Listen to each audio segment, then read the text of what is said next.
And let's continue now with our political panel. From Newsmax, New York, noted radio and TV commentator and defender of almost everything on the left side, Ellis Henican. And from Newsmax, Washington, my old congressional colleague, Michael Patrick Flanagan, who's now the president of Flanagan Consulting. Ellis, we only kid you because we like you. And I just have to ask this first, because it's been a while since we've had you on. Good to have you back. You heard John Zogby earlier, so let me put the question to you. How does Hillary get her mojo back? Well, you know, the history of this campaign, almost from the beginning, JD, is that candidates advance when other people do stupid stuff, right?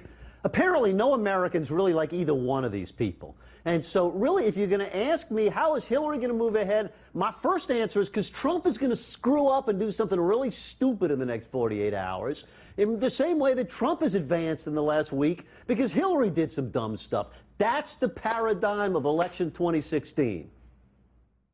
JD, I think Ellis is right, but I think he's wrong, and that Trump has become quite a plum and quite disciplined in what he says. I mean, there was a trap laid for him in Flint, having that lady pastor come up and tell him that he shouldn't be talking about politics, and then she went ahead and he said, oh, okay, and backed off. Trump 6 months ago would have Twitter bombed her for 3 days, and we would all have shaken our heads. He's grown quite disciplined in his message, and I think he's going to be able to hold it together for the next 7 weeks and the next 4 years. Well, that discipline did show up, and it was interesting, Ellis, to see Trump stop, smile, change the subject, and it has been reflected in the polls. And let's talk a little bit more in the minute we have left in this segment. Those two critical states, Ohio, Mr. Trump by 5, Florida, Mr. Trump by 3. Now, this is always subject to change, but Ellis, if these margins hold up for Trump, it's a major feather in his cap and some key electoral votes in November. Well, if. I mean, if he wins, he's going to win. That's absolutely true. But you know what? This is a very volatile race, and again, none of these people seems to connect in any deep way. But they sure are both hugely talented at I was going to use a vulgar word, but at irritating voters. How about that? I think I know where you were going with this. Michael Patrick Flanagan, 15 seconds to you. Does Hillary have something in the Chicago way retinue to try out in the next couple of weeks? The deplorable thing was the Hail Mary pass, to try and attack the voters, get them to separate into pockets and call each other bad names and move away. Might have worked 6 months ago, not going to work today. She's got nothing to bring. Fair enough. Gentlemen, we will have you back a bit later. Also, cast a critical eye at something else happening in North Carolina.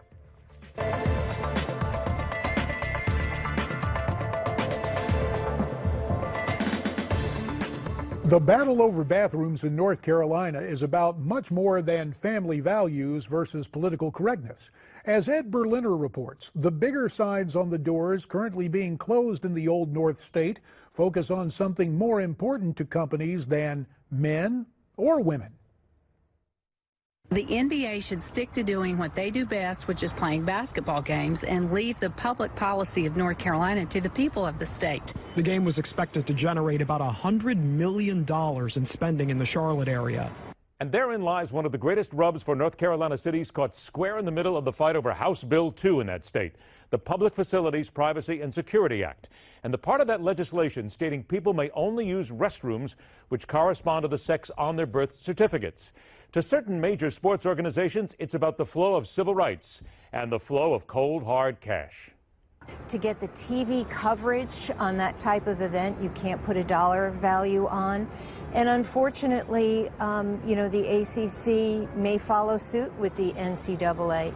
It's almost a given that when the NCAA drops a sneaker or shoe on a decision, in this case, removing 7 lucrative championship events from the state over HB2, their affiliated athletic conferences will be in lockstep with the events they control. The ACC Council of Presidents voted today to relocate the league's championships until the law is repealed. That is 8 very lucrative championship tournaments and events removed from the North Carolina economy. Add to that 7 NCAA championships gone, tens of millions of dollars in revenue many local economies plan for and count on. Let's not forget the potential $100 million and likely more lost to the state when the NBA All-Star Game was dropped. I don't think the NBA, the MLB, the big sponsors, or anyone else has the right to dictate against the legislators of this state.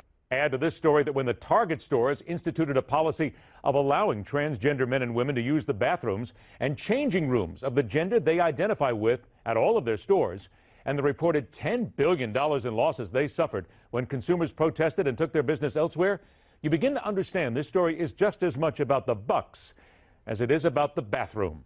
JD, it's back to you.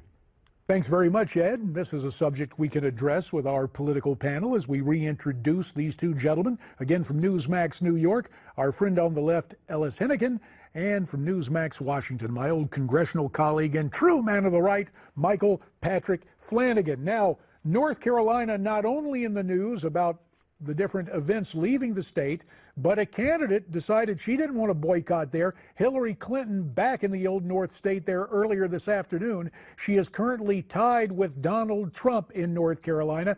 Turns out she's not the only Democratic candidate struggling there. Take a look at the latest Civitas poll.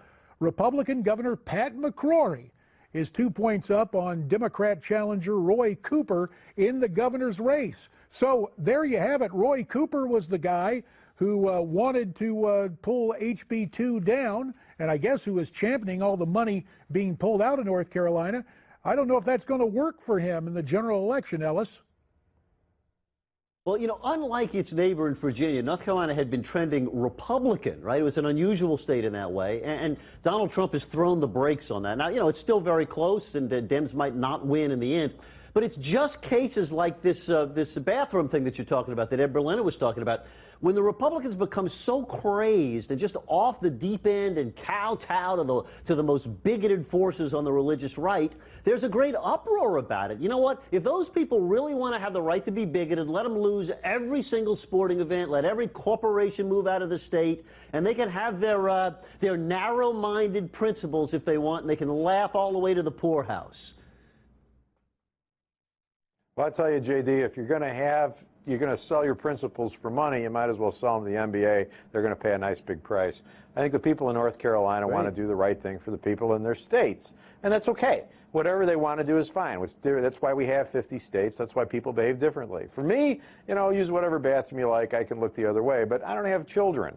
I don't have other people I have to take to the bathroom and you know work with them there. You know, if I had a little girl or a little boy, you know, I might wonder about that.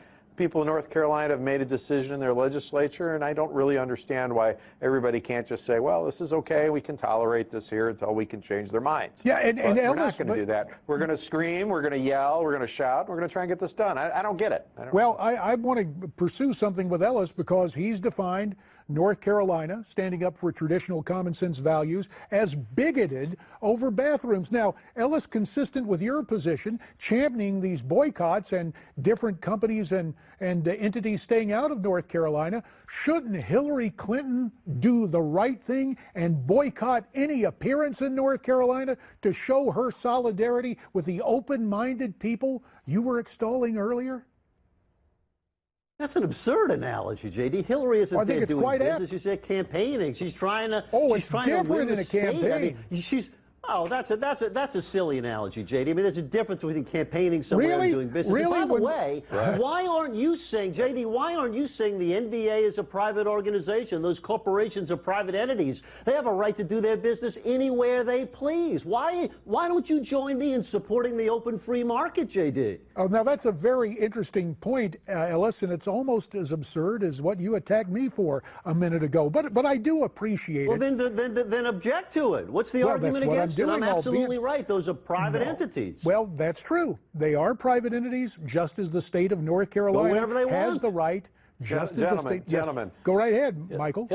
Hillary ought to go into North Carolina and tell us what she thinks about that and wade into that debate and make a point of her campaign. She will. And I don't think she will. I think she'll avoid talking about it as much as she can. Come on. And I think Trump gave it a shrug a few months ago and said let whoever use whatever bathroom they like, and that was pretty much the end of the discussion on his end. I don't think she's going to have the courage to do that. I hope she does, but I don't think she will. Well, the campaign seems to be going back to basics, as I mentioned earlier, bread and butter issues, a.k.a. the economy. Donald Trump in New York at the Economic Club there today took on Hillary's economic plans. And the Donald says basically the Democrat nominee will not be good for American jobs. Here's the way he put it. Not one single idea she's got will create one net American job or create one new dollar of American wealth for our workers. The only thing she can offer is a welfare check. Michael Patrick Flanagan, what about that observation? I take small issue with Mr. Trump on that. I think Hillary will offer all kinds of new jobs. It'll be working for government. We're going to see the size of government grow enormously should she be elected.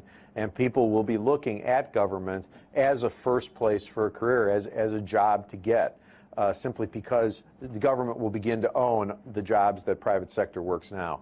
And this is the place she wants to take us to, and this is the place we're going to wind up in if Obama gets a third term, and that's what this would be. You mentioned the words Obama's third term. Ellis, in your mind, is this unofficial or proposed Obama third term headed up by Hillary Clinton a good thing economically? Well, we can hope, can't we? I mean, unemployment is about half of where it was when Obama came in after the Bush administration. The stock market is approaching 3 times where it was, and most of the job growth has been in the private sector, small and middle-sized companies. Let's hope we get a lot more of that and cut unemployment again in half. How about that? Well, it'd be interesting if the numbers were accurate. That. Go ahead, Michael. I'll tell you how about that. 94 million Americans out of work right now, and the jobs, the 150,000 that they posted last month, were part-time jobs in the food industry. We don't need Americans working that way. We need good, solid jobs. The solid full-time job growth has been in the public sector. If the gamblers in the stock market make a bunch of money, God bless them. I hope they do well with that. But that's never been an indicator of the health of the economy. Growth is the health of the economy indicator, and we haven't had a single year of any kind of decent growth. We had the worst growth in this economy under this administration, and this Congress, too. I don't let Congress off the hook here. And this entire government has failed horribly over the last 8 years. In growth terms. Half the unemployment rate we had 8 years ago. Wouldn't you like it to be half That's the top line. Ellis, the unemployment rate is... That's a DOL survey, Ellis. Facts. It's a survey. It's not a fact. It's a survey taken by DOL. You want to see the real unemployment rate, you have to look at the Fed participation rate. That's your real unemployment rate. The survey rate that you're talking about. No. Wait a minute. You said this is. I'll give you higher wages. Let's get some unions back in here. We'll get some higher wages. Unfortunately, gentlemen, the wages of television is time, and we're out of it. But I will make this point. What they do with those unemployment numbers is they decide people have dropped from the workforce. The real point is what Mr. Flanagan made about the non-participation in the labor rate. Again, without venom or vitriol. Thank you for that balanced report, J.D. Happy to do it, Ellis. That's why we love having you, and you too, Michael. Hope you'll come back again real soon, gentlemen. Good to have you. Still to come on Newsmax Prime, more of that economic plan unveiled by Donald Trump today in New York. An in-depth look at it with Wayne Allen Root and Kyle Harrington. And what about Mr. Trump's words on Mexico? We'll discuss it next.